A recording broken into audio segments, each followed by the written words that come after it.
Greetings. Sort of a aftermath of the experience of the meditation. Still sort of processing it. I had a lovely email saying it feels like the fabric of life softening. Yeah, it's like walking on air. I was trying to think of a way of sort of hinting at it. I suppose one of those moving floors you'd get at an airport terminal where you're on that sort of conveyor belt and you can walk on it and you've got people walking beside it and you're moving at a different speed. Or something on the lines of one of those Clark Gable Gone with the Wind era films. I got this sort of picture in my head, and I don't know if it is from that film, but it's where you get that sideways rain and you're sort of fighting against the wind, and then you sort of, that moment where you shut the door and all that sound, all that noise just disappears.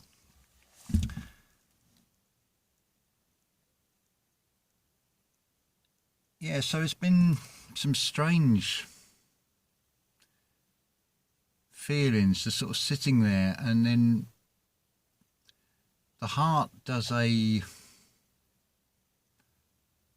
been doing all sorts of gymnastics. It's really weird. It's not sort of life-threatening or anything. Just strange sensations. It's like mechanical cogs that sort of have got stuck in a mechanism. And it does like a click, click, click, click, click, click, and like a flutter, very rapid, and then it just stops again. Strange.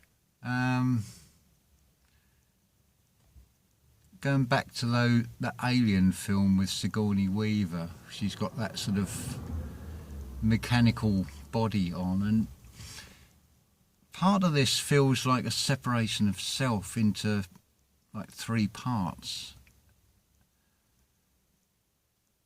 How do I explain it? The body feels almost like it's just a mechanism that you're in. Is this sort of like new awareness that you are not your body or the mind? It's strange what comes out of this. It's amazing what the subconscious stores up as well. It just suddenly came out of the blue. There's a particular advert for Guinness.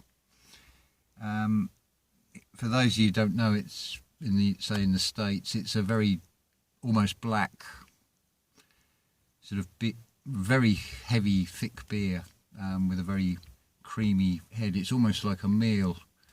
I used to like it. Last time I tried a pint of that, I thought, ugh, this is absolutely disgusting, vile stuff. But there's this one particular Guinness advert where you've got this wall and this sort of human pyramid, and this one guy climbs over the top of all the others, and he peeks through this peephole and he's just laughing. It's like the ultimate joke. And that's sitting, it's like a circular room, a wall around yourself. I suppose like sitting in the middle of a base of a lighthouse. Then all of a sudden those walls will disappear and there's this perfect stillness. And it's so beautifully peaceful. It's like, I just want to stay here. I don't want to come back into this reality.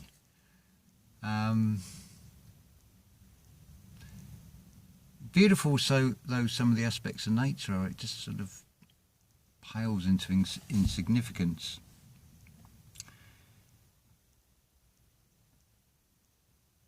Concurrently with this is what's making this video a bit difficult to sort of put together, because trying to find a separation point on the different aspects I want to talk about, because the things have all led on. That voice said to me, Richard Burton, Wagner. So I thought, okay, I'll go with this, I'll check it out. With the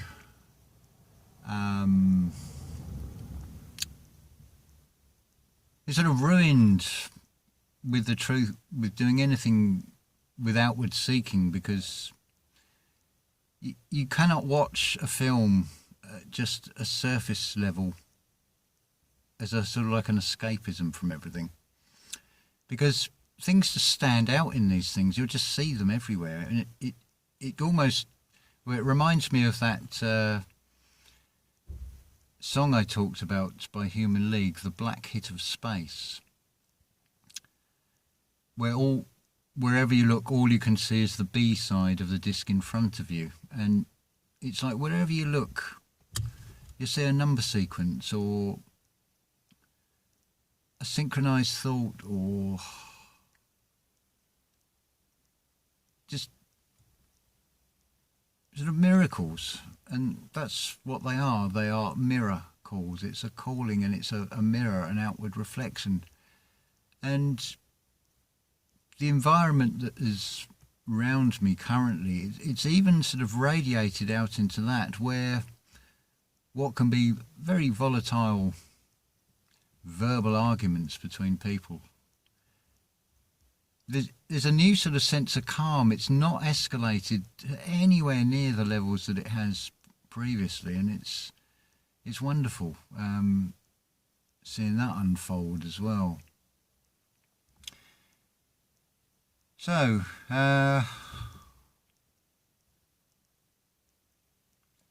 so this sort of going with this flow of this Richard Burton and Wagner, from this German composer from the 19th century, Wagner, there's a branch off with another composer called Anton Bruckner, who I've mentioned a long time ago on videos.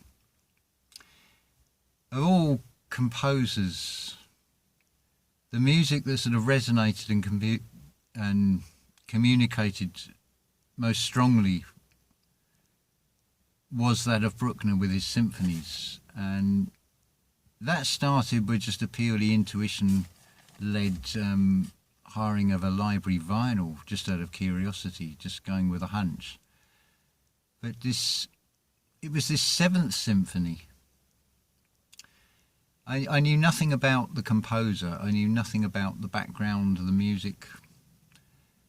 And there was this, in the first movement of this Seventh Symphony, there is this, I just got these pictures of some great catastrophe, some disaster. And then looking into the background of when this was written, it turns out there was I think it's the Vienna State Theatre caught fire and just burnt down. And then it leads into the second movement, and tacked on to the end of that is this coda, this closing section. And while I was listening to this, and I listened not to an orchestral version, I listened to a transcription of an organ, played on an organ, actually the one in St. Florian, where Bruckner spent a lot of his life as organist. And because he was an organist, his compositions are coming from that aspect. So in some ways I feel it sort of brings it back closer to his original thoughts, to hear it through the medium of an organ rather than an orchestra.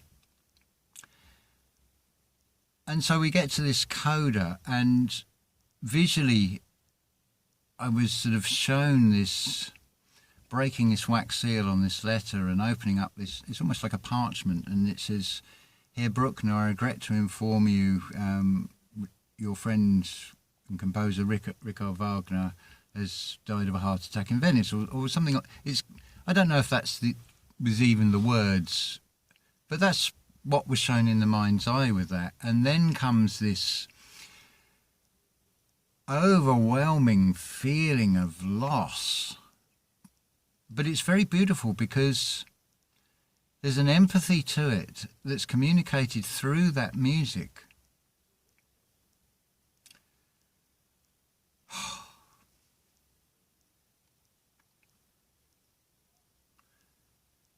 Whoa, it conjures up the emotions, even now, just because it comes back.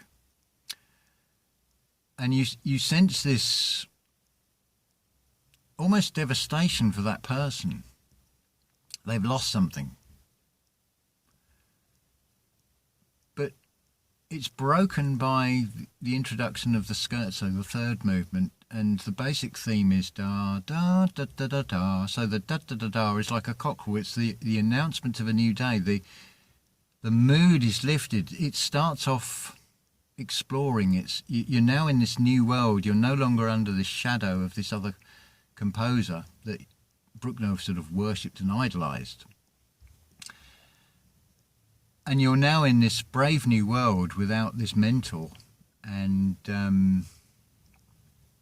sort of this loss of this friend. And it ends with this, in the fourth movement, with this very bold, triumphal confidence to the music. And it's interesting, like the number 7, it's 7 chakras. Like I say, it's everywhere you look. So yeah, that's my sort of experience of this meditation so far.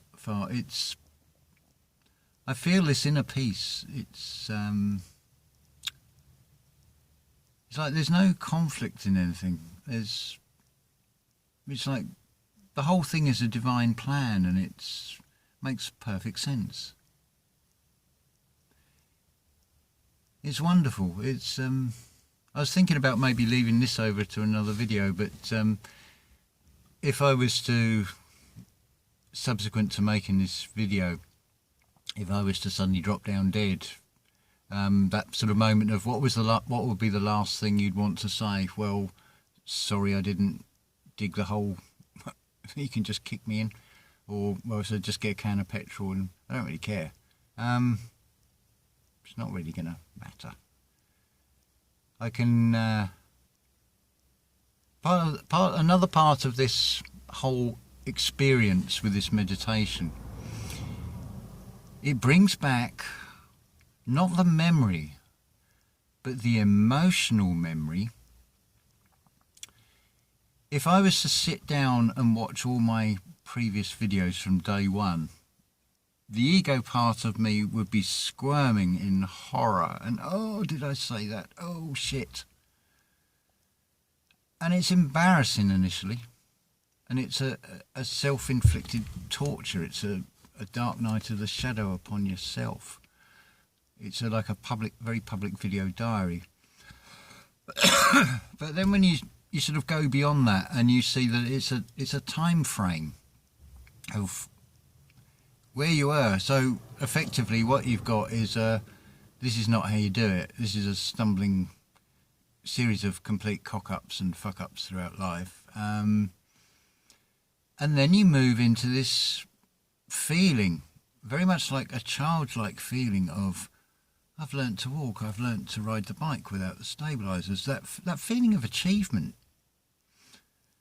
And it's a very elated feeling. I put up moving on from that now, I put up a status that history will repeat itself, and World War I and II, the outcome is Germany loses. And what do you think the outcome is going to be the third time round? There will be casualties on both sides. But the word germ, many, those that have been germed and those that are misleading people and inputting that germ inside them. I also posed another question on this sort of German theme. I said, will Poland ever forgive Germany? To which my reply would be, perhaps when Prussia forgives Poland. There's nothing to do with Poland or Germany or Prussia or any physical landmass. The whole point of this, if we go with the story as given in things like Wikipedia that we call history, before 1871 Germany was a fractalised hodgepodge of 34 principalities. It wasn't unified. Oh look, sounds like they're playing out the script of your 33 vertebrae and becoming one. So I could go back to say the 1300s, and I could look at this landmass and I'll see it says Poland on it. I could go before 1871 at whatever time and it'll say Prussia, then it'll say Germany, then it'll say Poland, then it'll say whatever. The point of it is, it's all in the past. It's the humanity that is there now, and being able to get on with each other. That's surely what it is, the lesson that should be learnt from that, I think.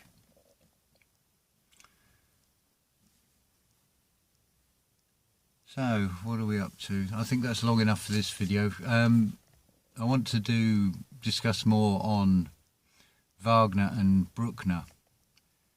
They are fascinating characters. In some ways I could use them as parameters across the two characters and finding a middle path between the two in their lives and what they achieved.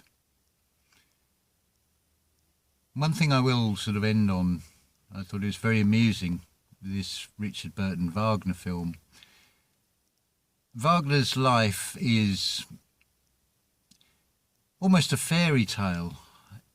He has, at this very, very low point in his life in 1864 in Switzerland, enter onto the stage an 18-year-old King Ludwig III of Bavaria, who is totally enthralled by the whole Lohengrin story alone. And he is basically becomes, although he is the king, he is basically becomes almost a servant of Wagner, and obviously the Bavarian people funding this lifestyle of Wagner. But Ludwig in his own right creates these stone monuments, these castles and things with depictions from Lohengrin and various other Wagner music dramas.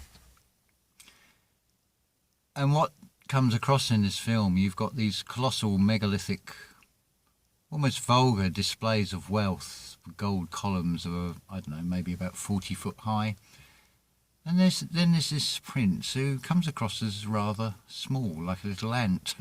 There's sort of the irony of it. He builds this great monument, basically to himself, inspired by Wagner. Wagner in his own right does his own version of it.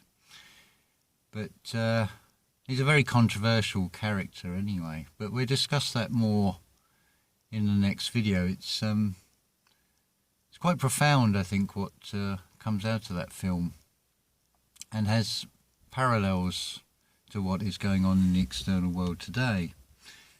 So we'll leave that there and say ta-ta for now.